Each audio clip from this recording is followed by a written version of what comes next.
Protective devices. During protective devices, we're going to focus on the protective devices specifically designed for motor control circuits.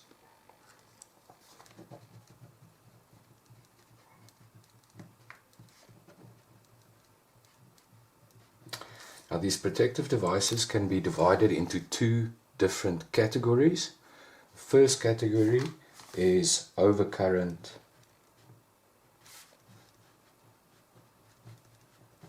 protection. These are devices that are specifically designed to protect a motor or a circuit from situations where there's too much current flow in that circuit. In grade 10, the first one that was looked at was the fuse. It can be divided into fast blow or slow blow fuses, whereby a piece of conductive wire burns out when there's too much current flow through the fuse. The second one is the circuit breaker.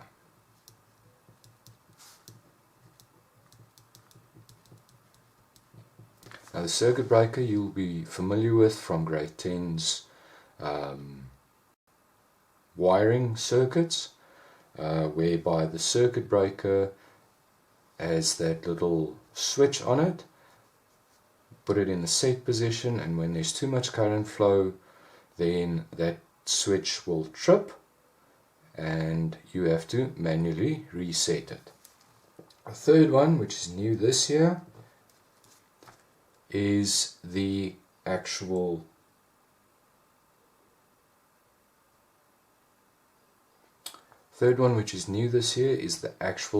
overload device.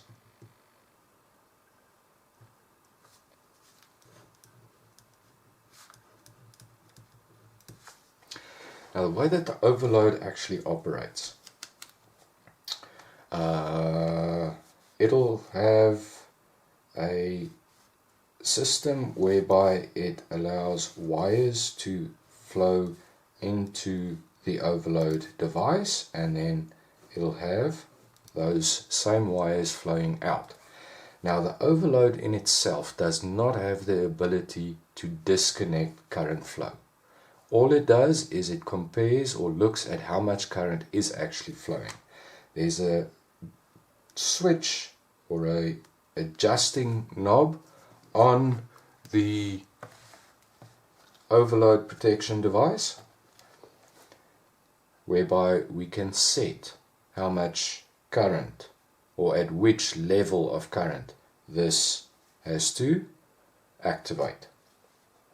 Now, on this unit there will be two contacts.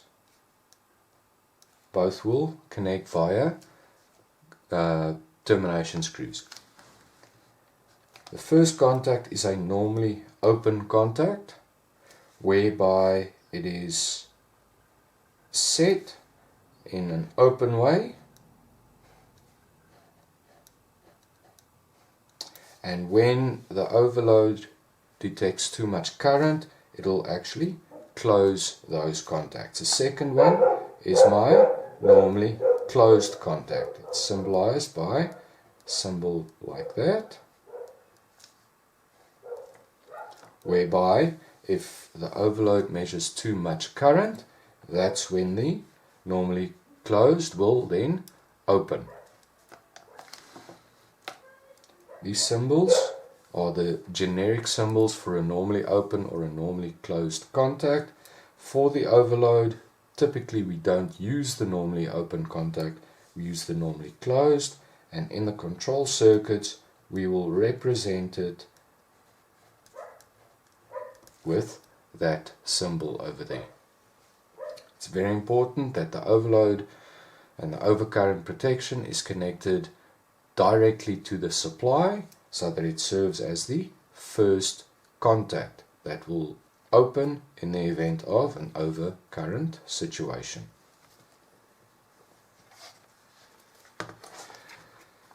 Second method of protecting is by means of a no volt coil.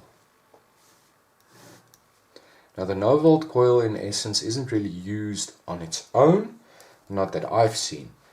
The no volt coil typically is a contactor. There's the symbol for the contactor, and it is connected on the neutral side, with that side there connecting to the live side of the circuit. Now in there somewhere, if this is my contactor or my no volts coil, let's call it NV1, over here somewhere above this contactor you will have a configuration whereby we'll have a normally open contact that's mechanically connected to this no volt coil, and that'll be connected in parallel with my typically a start button. Now the start button over there, when it's closed, current will flow through it, and that'll activate my no volt coil.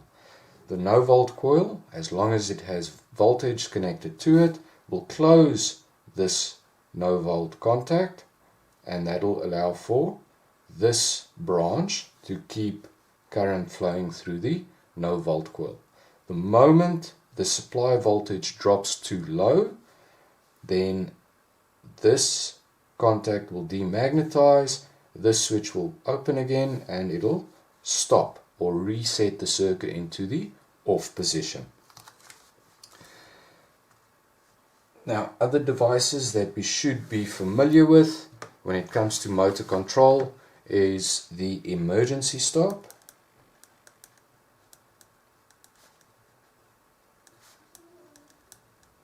Okay, emergency stop is a big red button. When you push it, it stays in the open position, and you actually have to twist the knob on the button to release.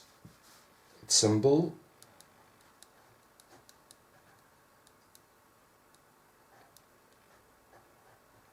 looks like that.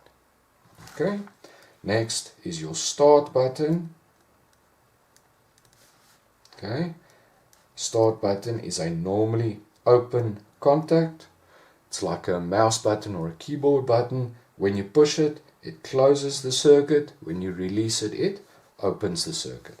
Next, we've got a stop button. Stop button works in the opposite to the start, whereby it is normally closed.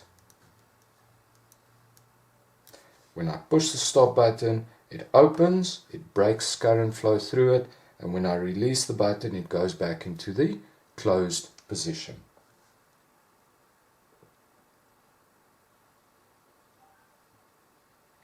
Okay, when it comes to a contactor, we have the ability to connect many different types of devices to that contactor in terms of a mechanical contact. The first one is, or the one that we're going to look at this year, is the timer.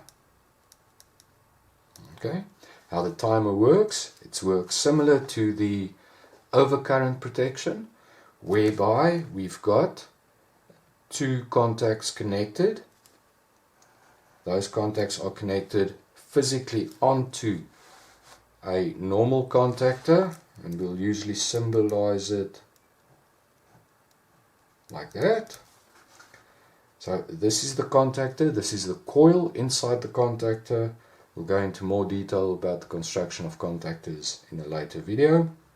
So this is the timer, and then we've got contacts, either normally open or normally closed, that will connect mechanically to that timer. So now how the timer works is, once it energizes or once it receives energy or current flow, time will run out, or time will run for a while, and once the preset time has been reached, the open contacts will close and the closed contacts will open. And that's how we obtain timed switching in motor circuits. I've mentioned the adjustment dial. That adjustment dial can be set to a certain current that we're going to have the motor operate at. In order to set or the value at which that has to be set. We use the formula I overload setting. The overload current setting is equal to I max. That's the maximum current that the motor or the device that we're running is going to operate at, multiplied by 1,25. Okay, or 125%. We do this because motors typically, when they are connected to a supply, that at that moment they will draw a lot of current flow, and because they're drawing that large current flow, we need to compensate for that in my overload setting so that it doesn't automatically trip the moment that I try to start the motor.